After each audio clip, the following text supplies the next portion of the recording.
Well, it was about 20 years ago that the Green River Killer, Gary Ridgway, was arrested. Now, I must tell you, I really don't know. I did not know much about the Green River Killer, but he is apparently the second most prolific serial killer in the history of the United States.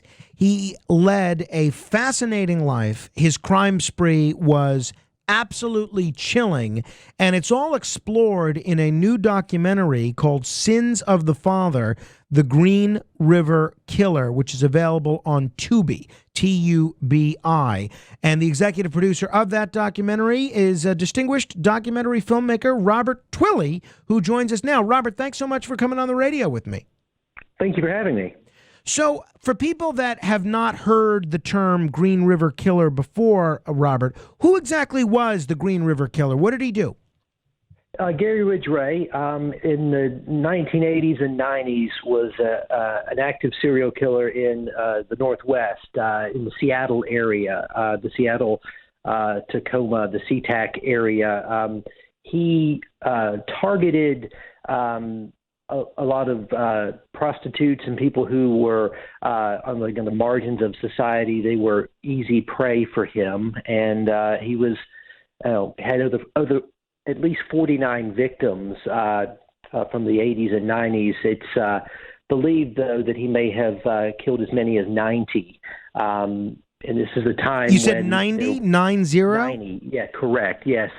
After capture, to be spared the death penalty, he agreed to cooperate with police in trying to discover grave sites that hadn't been found. He dumped all of the bodies that of his victims in around the Green River, which is what gave him his name, the Green River Killer. And where was the Green River? I'm sure it was in Washington State, but where specifically? Yes, near Seattle and Keene, Washington. Gotcha. Okay. And what attracted you to this project? What sparked your interest in the Green River Killer? Well, I think serial killers are, we have a fascination with them. It allows us to explore sort of the darkest side of humanity. And in this particular case, you think of serial killers often as these loners who are, just killing and are isolated from the world.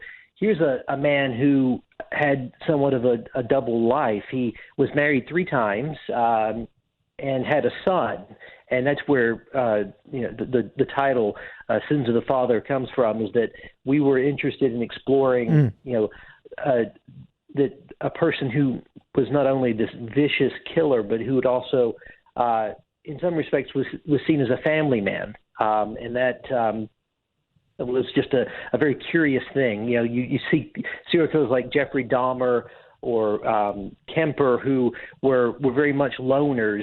Here's an example of one who was, in some respects, kind of integrated into society, held a job, was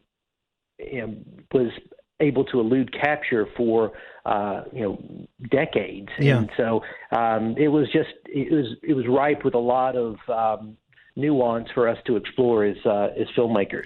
All right, talking with Robert Twilley, executive producer of the documentary Sins of the Father. It is available on Tubi. We'll tell you how to watch it in just a moment. But just to give you a little snippet of what you're in store for if you watch this documentary, here's the trailer. Now, I'd love to tell you it loses something by not having the visual element, but not that much. Listen to the words, listen to the news reports, listen to the trailer for Sins of the Father, The Green River Killer. Just loved killing women. When I started killing, I just kept on killing them. Police found the badly decomposed nude body of a woman Saturday night. Another terrible discovery in the woods. The victims of the Green River Killer. The number of bodies that are turning up is almost hard for us to even wrap our head around. He was incredibly successful at convincing the world that he was just a nice guy and a good family man. I saw my dad every other weekend, camping and fishing. He'd always be there for me. His dad really went the extra mile to make all the time memorable and special. He used the illusion of his family to lure his victims. He could separate the two worlds he lived in a way we'd really never seen before. It's a whole different layer of disgusting. The public was running out of patience. It was like, come on, catch this guy. He's, one guy 1 minute, another guy the other minute. I'm saying, stop moving and I'll let you go. But I wasn't going to let her go. Gary's son, Matthew, couldn't fathom this man, the man he knew, the man he loves, being the Green River Killer. He really thought he was the best serial killer out there. He was kill, kill, kill. You killed one of the girls when Matthew was with you, right? Yes, I did. If he had observed you kill one of the women, would you have killed him?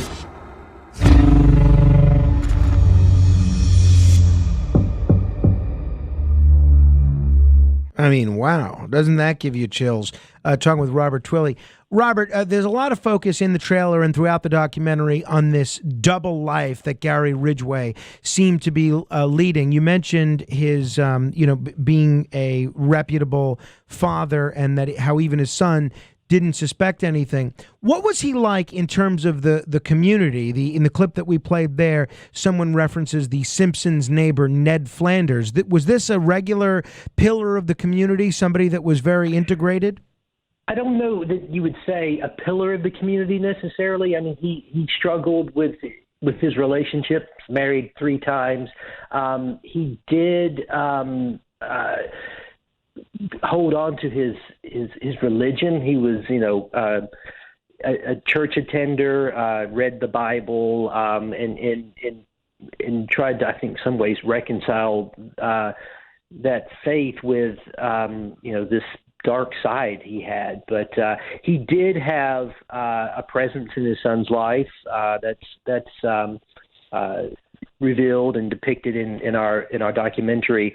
But he was he struggled with his relationships. We interview a coworker who could relay how he could change in a minute his outlook. He had flashes of anger, and so I don't know that he was that well adjusted, but he did mask this really dark side very well.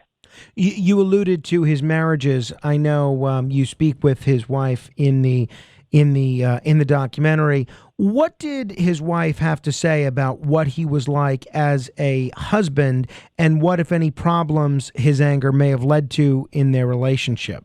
Right. Yeah, the interviews with ex-wives were sourced from police files. I just want to clarify that we weren't able to. Yeah, we do try to connect with those contributors, but also respect their desire to be removed from the story at this point. But I think they spoke about how he was could be loving at times. He did have strange or very rough sexual fantasies and desires that I think complicated marriages. His last wife was completely clueless to his activities and was just floored when he was finally arrested for his crimes.